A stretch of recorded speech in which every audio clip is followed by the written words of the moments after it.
Well, private water fishing member Steve Alexander, we're out today at Sulphur Bluff Deer Trail electroshocking a lake, and I wanted to introduce to you our new tool in fisheries management.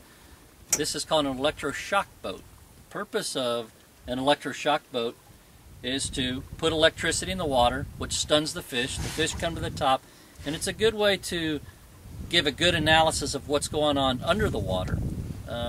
So today we've just got through, we shocked for about 20 minutes, and we've pulled up, probably 30 to 40 bluegill, anywhere from little 1-inch size all the way up to 6-inch size. The great news is we saw a lot of bluegill in the 3 to 6-inch size, which is the coveted size by bass. Consequently, over the last year and a half, we have seen this lake come from an average size fish of 12 to 14 inches to an average size fish of 15 to 17 inches.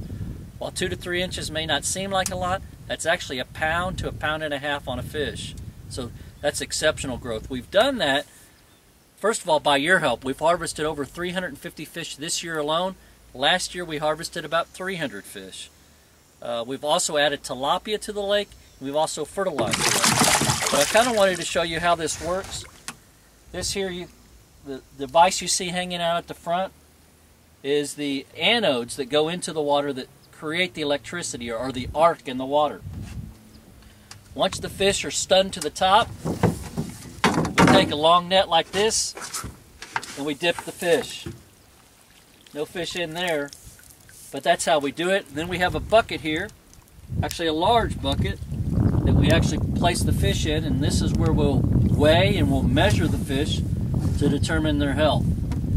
But overall, the lake looks in much better shape than I had thought, to be honest with you. A lot of those bluegill in that 3 to 6-inch size, so we're excited. Sulphur Bluff Deer Trail, I wanted to give you the results of our shock survey. What we found is a very healthy population of bluegill, and the way you determine a healthy population of bluegill is you have all different sizes. That size right there is the coveted size. That's about a 4-inch bluegill. That's the size that the bass like. This is the size we want to release.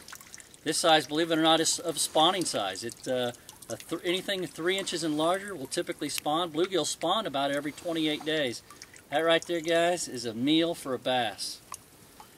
We did have a little bit larger one. There's one. You can see it here. This one's probably close to hand size. That's in the 6-inch category. We'll let her go too.